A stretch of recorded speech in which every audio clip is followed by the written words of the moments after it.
Hola mis hermanos, como vimos en la clase anterior, el gnosticismo provee una amenaza muy significativa y peligrosa a la iglesia del segundo siglo. Pero con el surgimiento de la herejía, Dios levantó a ciertos hombres para responder a esas falsas enseñanzas con denuedo y claridad bíblica. El hombre más importante quien nos provee una respuesta definitiva al gnosticismo de parte de la iglesia primitiva es Ireneo de León. Ireneo es uno de los teólogos más importantes de la iglesia primitiva, como muchos eruditos han reconocido. Por ejemplo, Sarah Parvis y Paul Foster, editores de un tomo sobre Ireneo, dicen, Ireneo es el testigo estelar del periodo post-subapostólico del cristianismo temprano, el periodo de finales del siglo II. Henry Chadwick, el historiador famoso, dice, con Ireneo la forma de la teología cristiana se volvió estable y coherente. Dennis Means dice, Ireneo merece su reputación como el primer teólogo que trató de unir las enseñanzas cristianas en un todo cohesivo. Y Michael Hagen también dice lo mismo. Ireneo de León es el teólogo cristiano de habla griega más importante del segundo siglo. Entonces, mis hermanos, en esta clase y la siguiente, vamos a ver la vida y teología de Ireneo y cómo él responde al gnosticismo. Entonces, teniendo el gnosticismo en el trasfondo, vamos a ver su manera de responder a esa herejía. Pero en esta clase particular vamos a enfocarnos en su vida y algunas de las otras cosas que sabemos acerca de él antes de meternos en su respuesta al gnosticismo.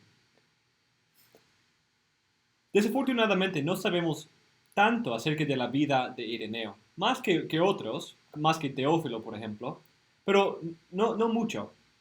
Él nació entre los años 130 y 140, entonces no sabemos ni la fecha de su nacimiento. Creció en Asia Menor y probablemente nació en Esmirna.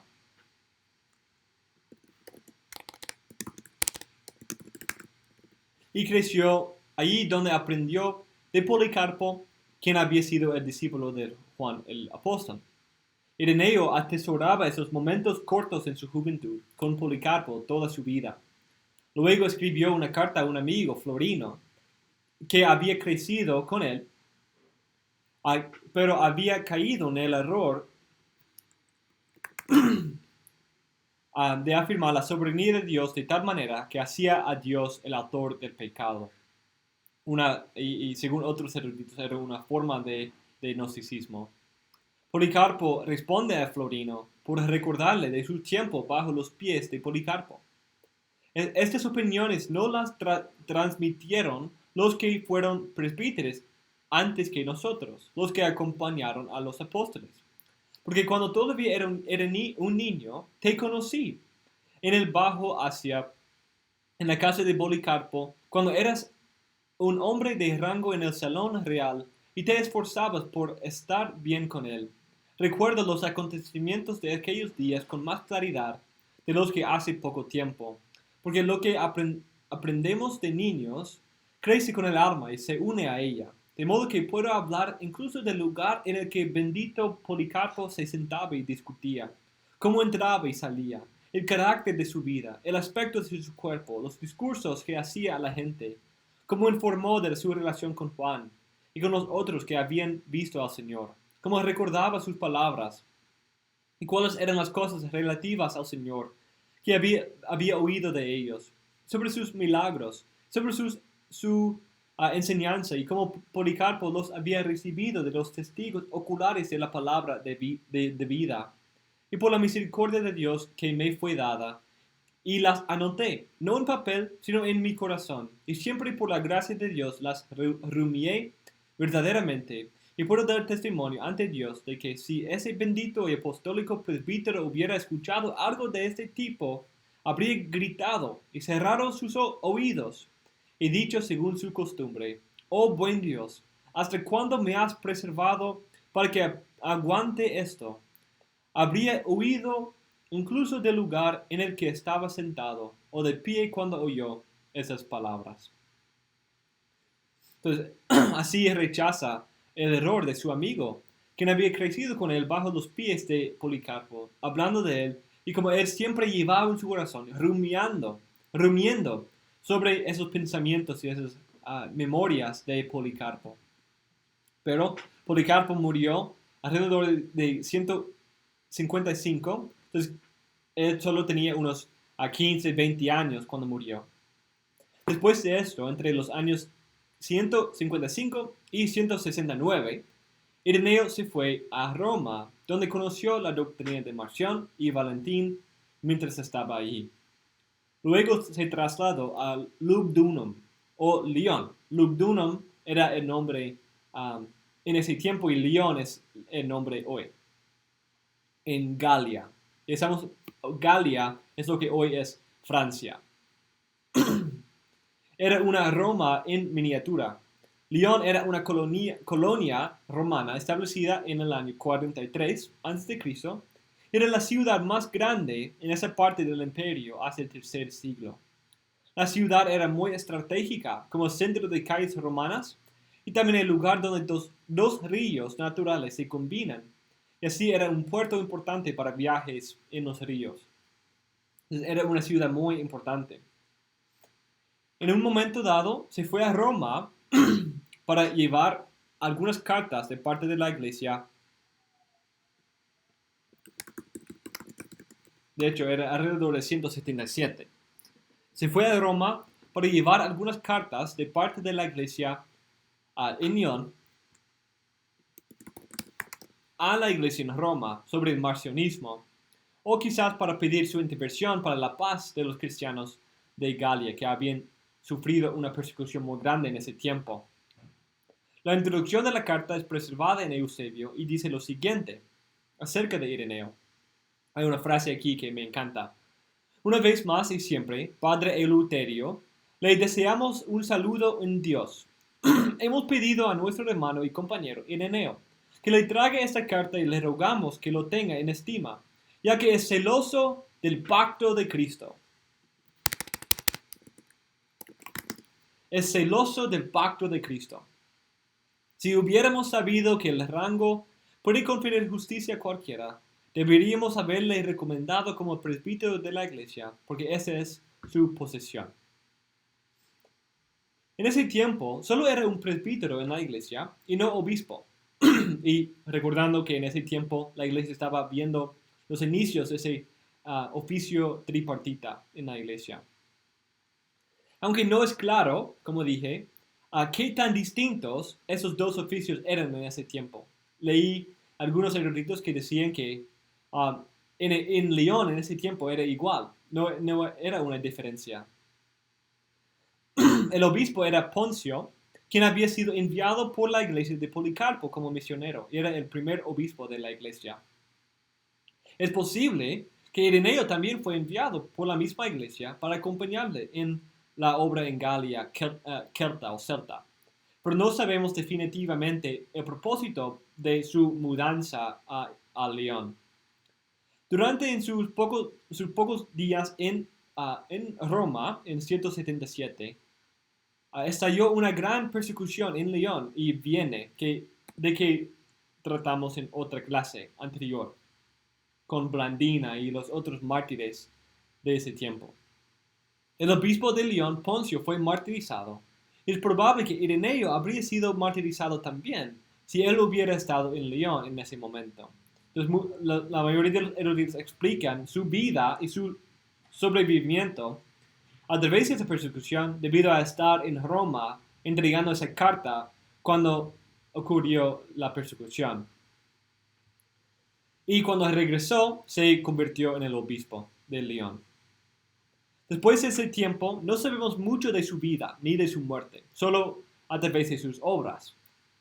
Pero probablemente murió alrededor de 200 y 202, y en ese tiempo, Jerónimo lo llama mártir, aunque eso no está claro. No hay mucha evidencia de cómo murió, aunque algunos padres más luego en la historia lo reconocen como un mártir.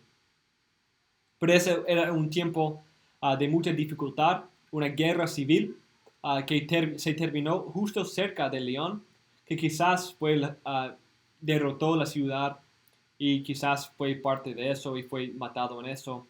Hay varias otras posibilidades, porque era un tiempo difícil en transición al emperador Severo en ese tiempo. En cuanto a las obras de Ireneo,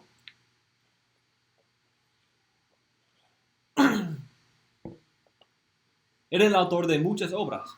Escribió varias cartas personales para ayudar, animar o exhortar a sus amigos. Era algo que vamos a notar en la próxima clase, Ireneo era un hombre de la iglesia, era un hombre un hombre eclesiástico, siempre tratando de animar a la iglesia, servir a la iglesia, escribir para la iglesia. No era como los apologistas escribiendo para el gobierno, para un oficial, para pedir clemencia a los cristianos, sino es como un teólogo, un pastor, cuidando de sus ovejas, escribiendo para ellos. Escribió una obra sobre el cisma o la cisma Blasto, otra ya mencionado a Florino de la monarquía de Dios, o otro título de esa misma obra es que Dios no es el autor del pecado. Escribió otra obra en contra de los valentinos de la Ogdoad, que significa que Dios es como un tipo de un conjunto de 8. O hay 8 emanaciones claves en el sistema valentino. También escribió en contra de los griegos, un libro de la ciencia. Y al final de su vida también hubo un debate importante sobre la fecha y práctica de la Pascua que vamos a mencionar. Y escribió varias cartas y obras sobre este asunto, como Jerónimo registra. Otras obras suyas están en circulación, a saber, a Víctor, el obispo romano, sobre la controversia pascual, en la que le advierte que no rompa a la ligera la unidad de la fraternidad, si es que Víctor creía que los muchos obispos de Asia y Oriente que con los judíos celebraban la Pascua, el día 14 de la luna nueva, iban a ser condenados. Vamos a explicar eso en un momento. A pesar de esas muchas obras, hay solo 2 obras que son, no son los únicos importantes, pero sí son los únicos existentes. Son importantes, muy importantes, y son los únicos que nosotros tenemos en existencia hoy. A pesar de las citas y fragmentos que hay en otros autores. Y esos 2 escritos son Contra Herejes y Demostración de la enseñanza apostólica, la cual van a leer en la lectura para la clase. Contra Herejes fue escrito primero, entre 180 y 185, la primera mitad de esa década, y la demostración después, porque él hace referencia al libro anterior, y en la segunda parte de esa década.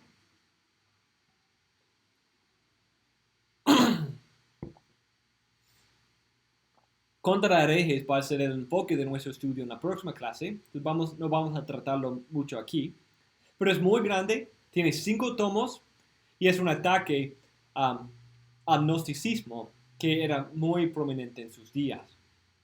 La demostración era una obra personal escrita a un cristiano marciano y abre su carta o tratado con esta declaración de su propósito en la obra. Dado que en la actualidad estamos físicamente separados uno del otro, he decidido, dentro de mis posibilidades, conversar contigo por escrito y exponerte brevemente la predicación de la verdad para fortalecer tu fe. Lo que te envío es una especie de compendio de los puntos fundamentales, de tal modo que en pocas páginas puedes encontrar abundante material teniendo reunidas concisamente las líneas fundamentales del cuerpo de la verdad, y con este compendio tengas a mano las pruebas de las realidades divinas. Pienso que te será útil no solo para tu salvación, sino también para confutar a los que defienden falsas opiniones. Entonces, ese libro es un tipo de teología sistemática, un tipo de resumen de su fe, lo que él cree que es la fe y los puntos fundamentales de la fe, y esos puntos fundamentales son desarrollados más en respuesta al gnosticismo, para poder fortalecer su fe, darle una herramienta útil para su crecimiento y también de protegerle de las falsas opiniones.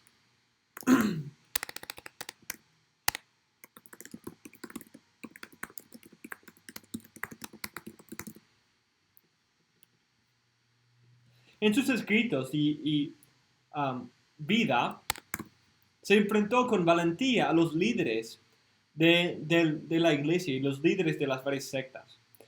Incluso él se enfrentó con el obispo de Roma, diciendo que él estaba equivocado y él tenía que mantener la unidad de la iglesia.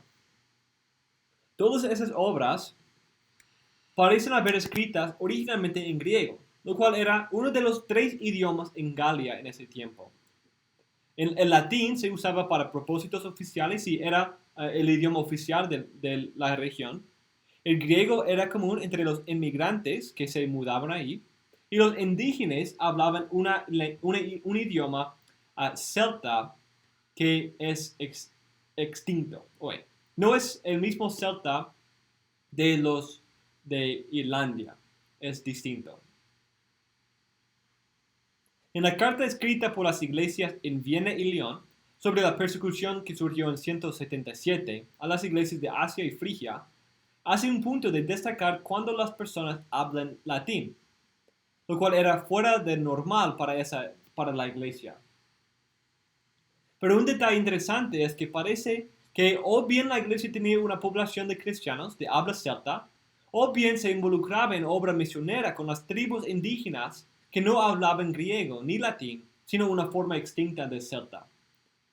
Ireneo dice lo siguiente de su propio idioma en su prefacio a Contra Herejes.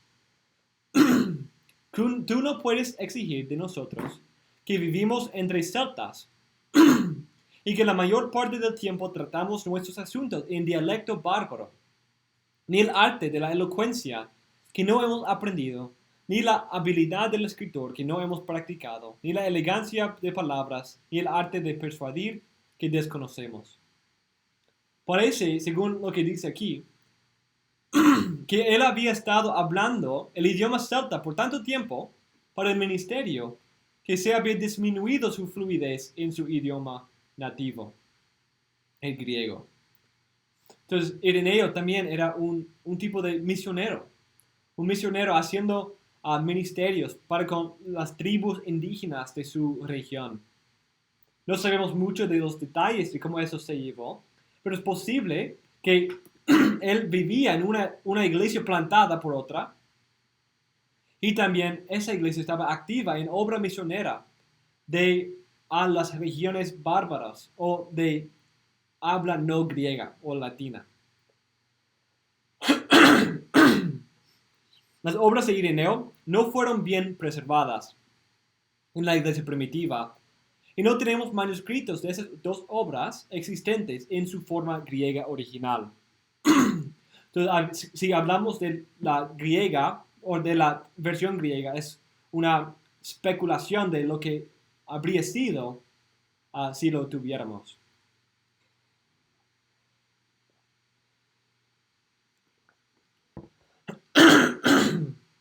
Contra Herejes existe una traducción casi completa al latín, hecha antes de la fecha 421. Específicamente esa traducción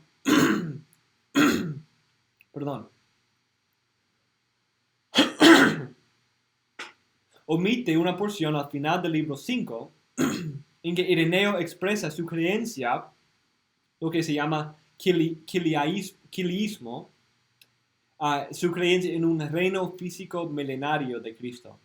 Era un premilenialista. Solo un manuscrito latino incluye esta parte, pero incluso esta versión es incompleta y quita un párrafo importante. Hay fragmentos del libro 1 a 3 y todo el libro 4 y 5 en una traducción al armenio o del idioma armeniano. La demostración fue perdida hacia el hallazgo de una traducción armeniana en 1904 y publicada en 1907. De hecho, leí un lado que era Erasmo en el tiempo de la Reforma que publicó la primera versión latina de Contra Herejes de Ireneo. Entonces, hemos tenido acceso a Contra Herejes por mucho tiempo, pero la demostración solo apareció en el último siglo.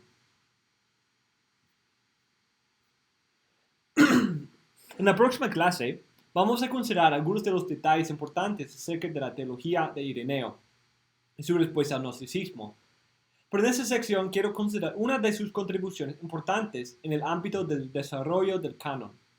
Él usa el canon como una defensa contra el gnosticismo, pero quiero hablar de eso ahora. Ireneo es muy importante como un testigo del estado del canon en la última parte del segundo siglo. Él había leído muchos padres anteriores, como Justino, Teófilo y otros. Era discípulo de Policarpo, el discípulo de Juan, y tiene un énfasis fuerte en poder trazar la tradición que la iglesia tiene a los apóstoles mismos.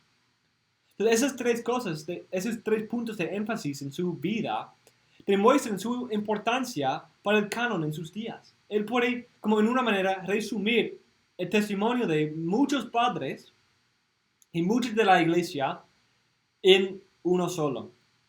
Afirmó la autoridad de los evangelios, Hechos, las epístolas de Pablo, sin mencionar Filemón, pero sí con el libro de Hebreos.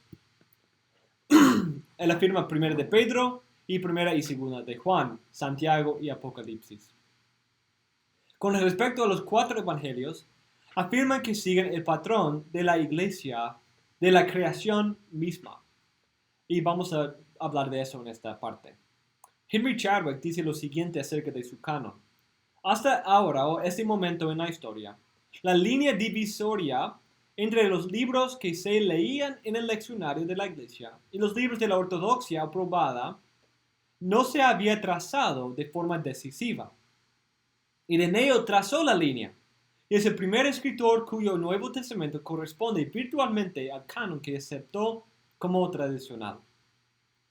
Mucho de lo que aprendemos de su canon se encuentra en la manera en que utiliza, cita o habla de varios autores o libros del Nuevo Testamento. Sin embargo, hay una parte de su canon que es bien definido y forma una base importante para su teología y defensa de la fe. Mucha de su defensa de la verdad se basaba en los evangelios, debido a cómo los gnósticos preferían usar las parábolas con una interpretación mística para defender sus doctrinas. Aunque usa otros textos en libros 4 y 5, los 4 evangelios son claves para su defensa de la verdad en contra del gnosticismo, específicamente en el libro 3. En las primeras palabras del libro 3 de Contra Herejes, Ireneo habla de la autoridad fundamental de los evangelios para la fe cristiana. Y dice lo siguiente: no hemos llegado al conocimiento de la economía de nuestra salvación, sino es por aquellos por medio de los cuales nos ha sido transmitido el evangelio. Ellos entonces lo predicaron y luego por voluntad de Dios nos lo entregaron en las escrituras, para que fuera columna y fundamento de nuestra fe. Y no se puede decir, como alguien tiene la audacia de decir, que ellos predicaron antes de que alcanzaran el conocimiento perfecto. Los tales se glorían en corregir a los mismos apóstoles. Porque después de que nuestro Señor resucitó de entre los muertos y fueron revestidos de la fuerza de lo alto por el Espíritu Santo que vino sobre ellos, fueron llenados de todos los dones y alcanzaron el conocimiento perfecto. Entonces partieron a los confines de la tierra, predicando la buena nueva de los bienes que nos vienen de Dios y anunciando la paz del cielo a los hombres. Y todos y cada uno de ellos poseían por igual el evangelio de Dios. Y así Mateo, estando entre los hebreos, dio a luz en su lengua un escrito del evangelio, mientras Pedro y Pablo evangelizaban en Roma y fundaba allí la iglesia. Y después de la muerte de estos, Marcos, discípulo e intérprete de Pedro, nos dejó también por escrito lo que Pedro había predicado. Asimismo, Lucas, compañero de Pablo, consignó en un escrito lo que aquel había predicado. Y luego Juan, discípulo del Señor, el que había descansado sobre su pecho, publicó también su evangelio durante su estancia en el Éfeso de Asia. Todos estos nos han enseñado que hay un solo Dios, creador del cielo y de la tierra, anunciado por la ley de los profetas, y que hay un solo Cristo, Hijo de Dios. Si alguno no admite esto, hace ofensa a los que fueron compañeros del Señor, hace ofensa al mismo Señor, y aún hace ofensa al Padre, con lo cual él mismo se condena, resistiéndose y oponiéndose a su propia salvación.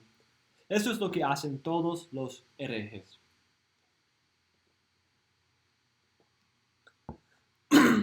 En ese texto,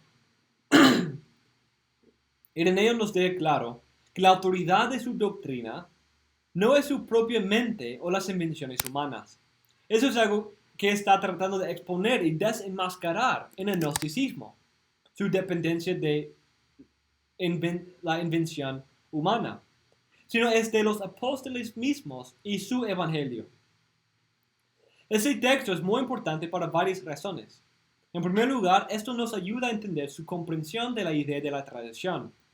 Luego, cuando vamos a ver su apelación a la tradición apostólica, no es como una colección de dichos o oráculos apostólicos fuera de la Biblia o una adición a la Biblia. Sin embargo, lo que ellos predicaron, también por la voluntad de Dios, encomendó su predicación a la próxima generación en una forma escrita. Él ve una unidad entre lo predicado y lo escrito. Eso provee una base firme para la defensa de Ireneo, porque la Biblia juega un papel clave en su defensa de la tradición verdadera de los apóstoles y de Cristo.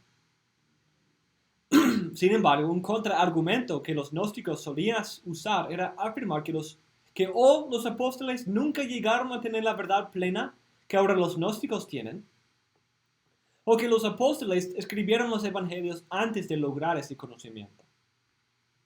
Entonces, los evangelios representan un tiempo anterior en la vida de los apóstoles, antes de lograr la plenitud del conocimiento que se encuentra entre los gnósticos. Ellos incluso pueden corregir a los apóstoles, como Ireneo dijo. Es por esa razón que Ireneo, en una manera parecida a la predicción de Cristo en Juan 14:16, habla de la venida del Espíritu Santo en Hechos como la venida del pleno conocimiento de la verdad. Él quien iba a guiar a los apóstoles en toda verdad, según Jesús. Ese texto es también importante porque nos confirma tradiciones acerca de los orígenes del Evangelio que podemos ver en los fragmentos de Papías y otros lugares en la iglesia primitiva, como Marcos escribió el Evangelio de Pedro y Lucas el Evangelio de Pablo. Al mismo tiempo, en ese texto, vemos cómo Ireneo limita los evangelios fundamentales y auténticos a estos 4. Los gnósticos tenían muchos otros evangelios que ellos habían escrito, como el de Felipe, el de Tomás, el de la verdad, etc. Este detalle de solo 4 es explicado más luego en el tercer libro, como vamos a notar.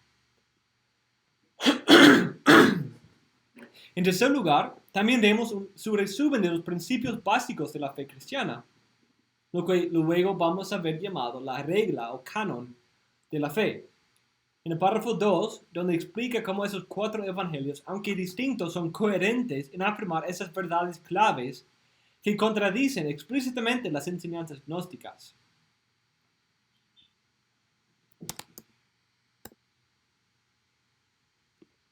Podemos ver varias verdades claves en esta afirmación que hace, que hay un solo Dios, en contraste con las emanaciones del Dios Valentino, quien es el creador del mundo material en contra de todos los gnósticos, y el autor del Antiguo Testamento en contra de Marción, y que Cristo es su Hijo.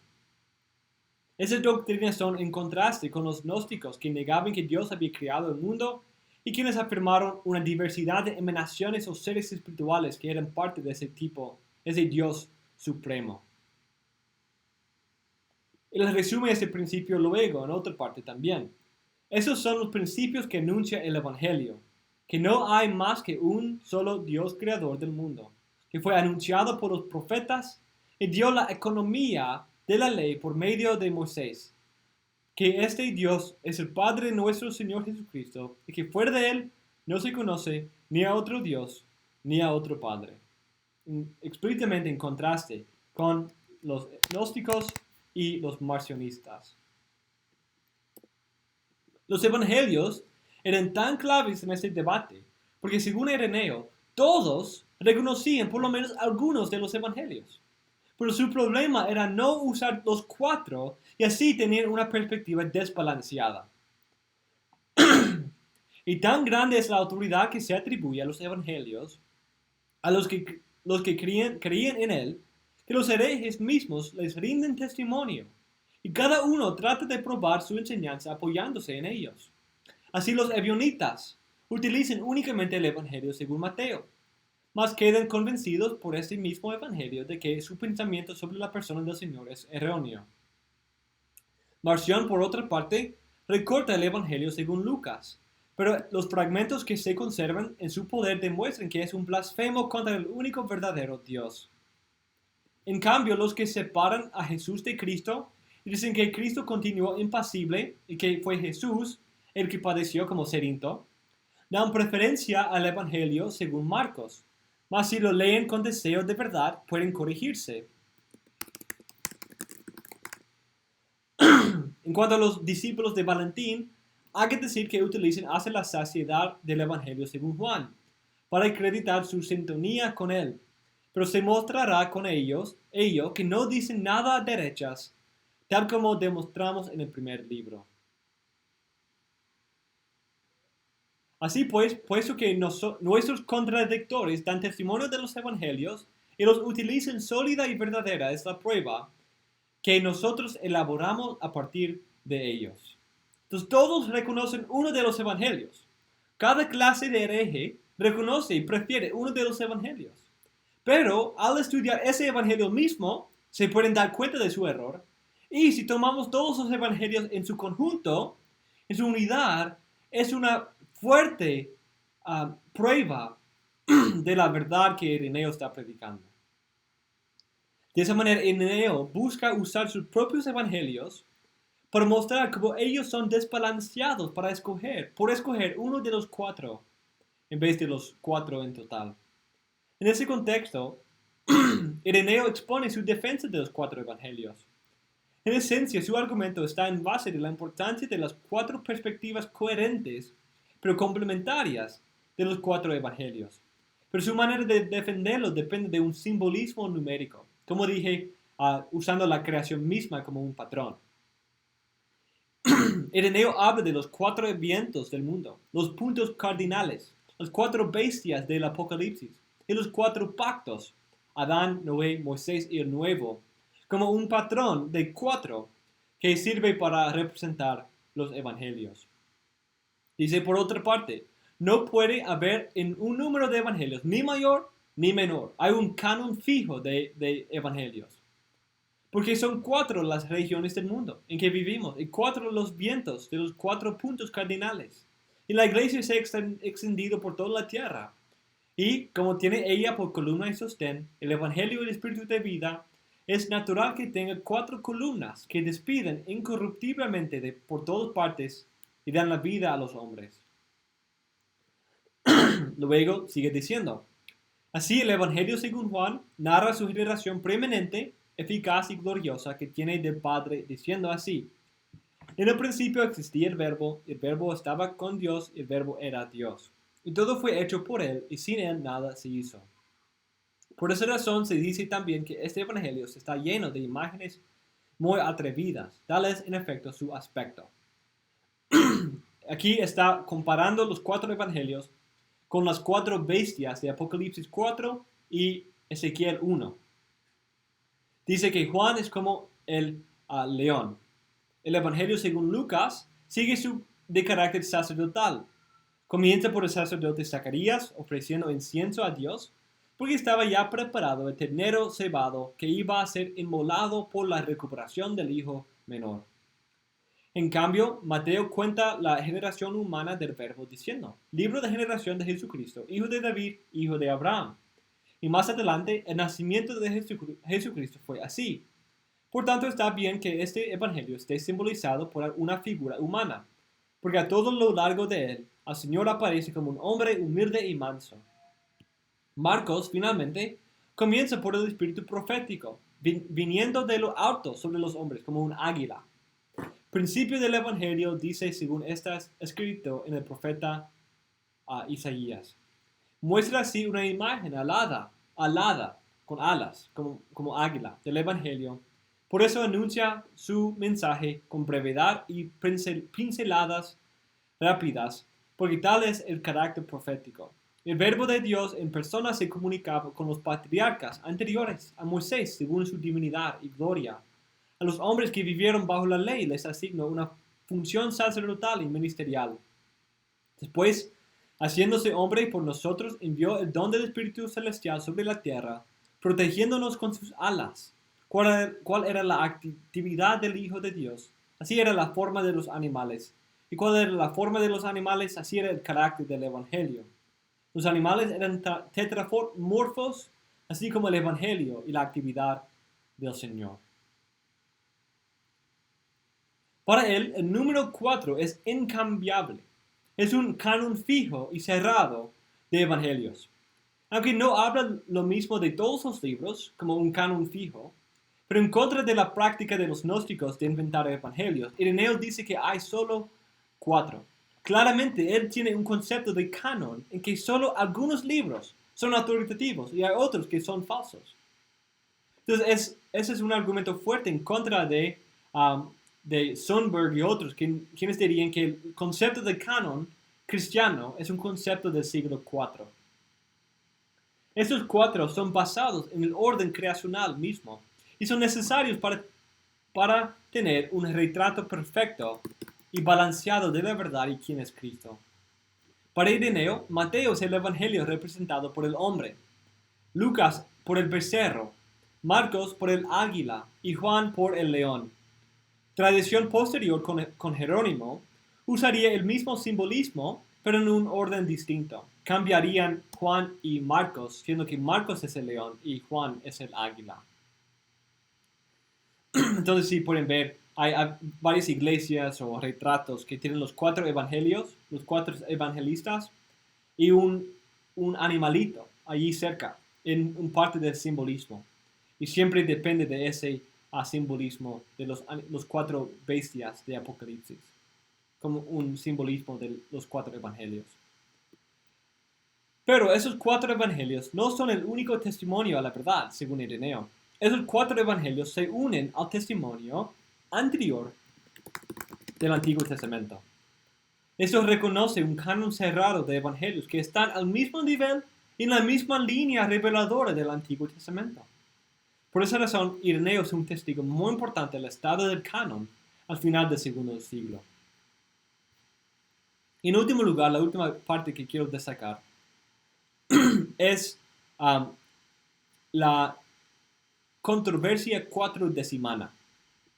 Otra parte de la vida de Ireneo, quizás la única parte fuera de sus propios escritos que conocemos después de 177, es su involucramiento en un debate entre las iglesias sobre la fecha y manera de celebrar la Pascua.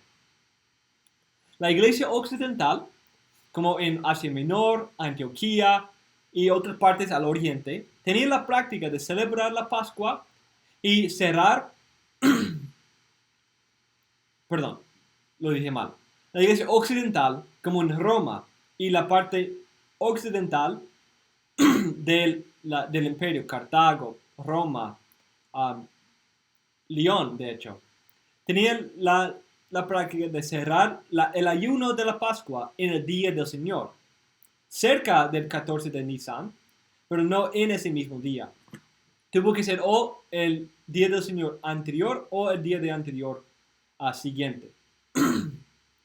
Pero la iglesia oriental mantuvo la costumbre de observar la Pascua el 14 de Nisan, el día de la Pascua de los judíos, independientemente del día de la semana en que cayera.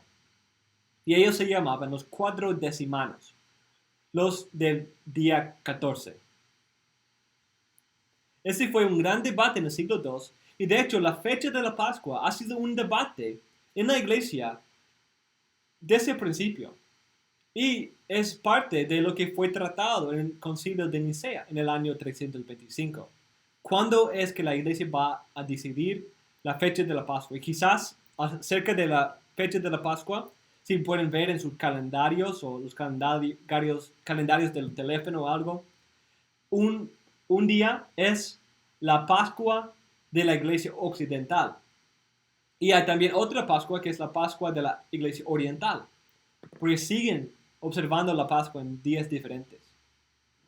Polícrates era el octavo obispo de Éfeso, y él escribió como representante de los 4 decimanos a Víctor, defendiendo su práctica, Víctor siendo el obispo de Roma, el papa, aunque no había desarrollado tanto el papado en ese tiempo. Y habla de la tradición apostólica que ellos habían recibido de Juan y otros desde los apóstoles. Polícrates estaba convencido de que observar el día 14 de Nisan era la costumbre establecida por los evangelios y transmitida por los apóstoles. Enumera a muchos hombres notables que compartían esta opinión, y de ellos dice: todos ellos guardaron el 14º día de la Pascua, según el Evangelio, sin desviarse nunca, sino siguiendo la regla de la fe. En ese pasaje apela tanto a la Escritura, el Evangelio, como a las costumbres y tradiciones establecidas para la Iglesia por los apóstoles, la regla de la fe.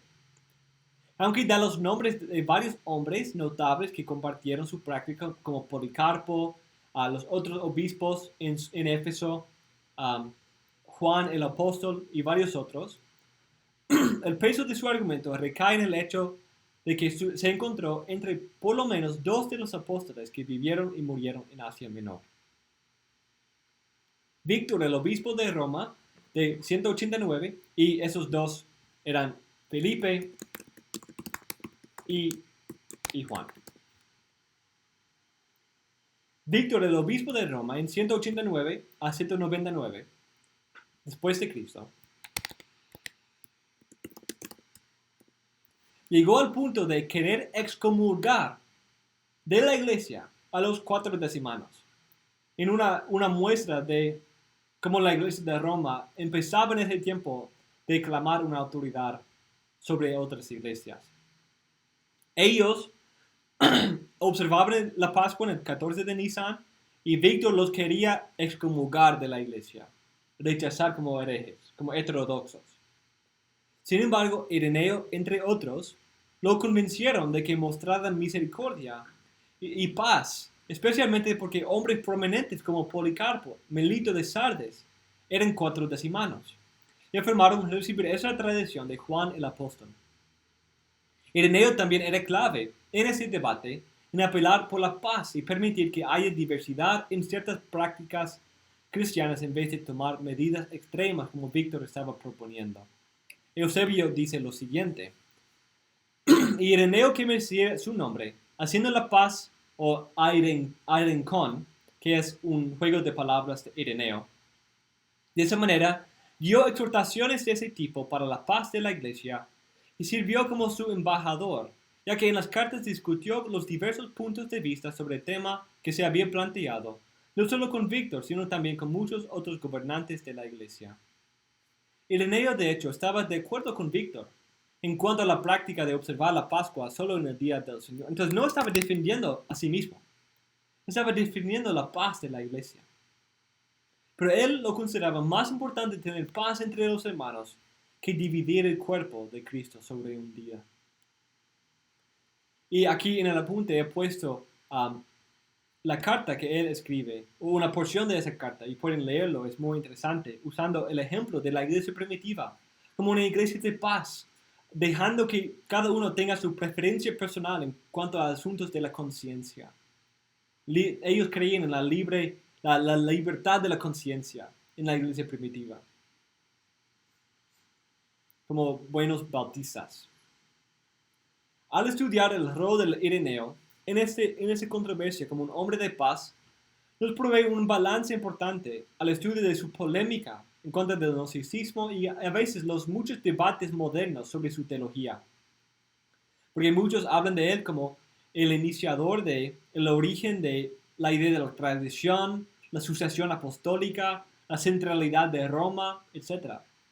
Pero al ver su rol en este debate, ve que él era un hombre pastor, un hombre de la iglesia, un hombre enfocado en el bien de la iglesia. Como Paul Purves dice, si viéramos en Ireneo solo a un polemista truculente o a una figura de autoridad con un prejuicio sobre la sucesión apostólica, le haríamos un flaco favor.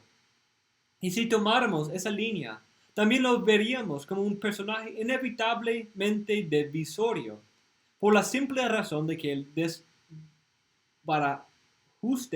desbarajuste de primer plano serían cuestiones que han causado y siguen causando inquietud entre los historiadores y decisión y división tanto dentro de la iglesia como entre las iglesias. Pero si tomamos en serio la profundidad de su convicción de que el evangelio cristiano es tan liberador como verdadero y que es para todos los hombres y mujeres, podemos verlo como una figura de unidad más que división. De esa manera, Ireneo llevó su nombre significando paz, como la palabra irenicismo, y se mostró como un buen ejemplo de alguien celoso por la verdad y la unidad de la iglesia, celoso por el pacto de Cristo y la comunidad del pacto. Eso es bueno.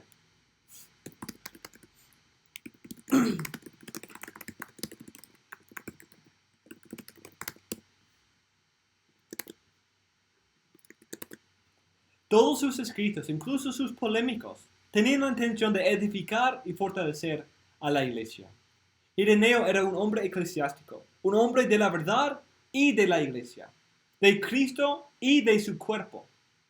Él no estaba enfocado en doctrina por el bien de la doctrina.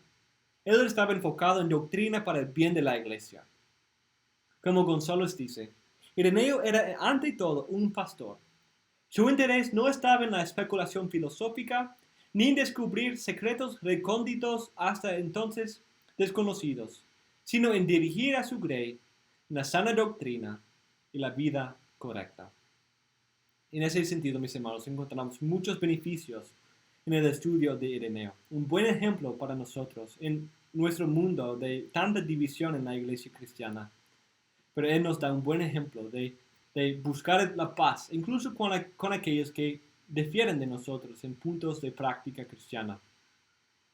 Y poder preferir la paz de la iglesia universal que tener la razón en un debate. Entonces, mis hermanos, que Dios nos ayude a seguir el ejemplo de Ireneo como hombres de paz y hombres de la iglesia de Cristo.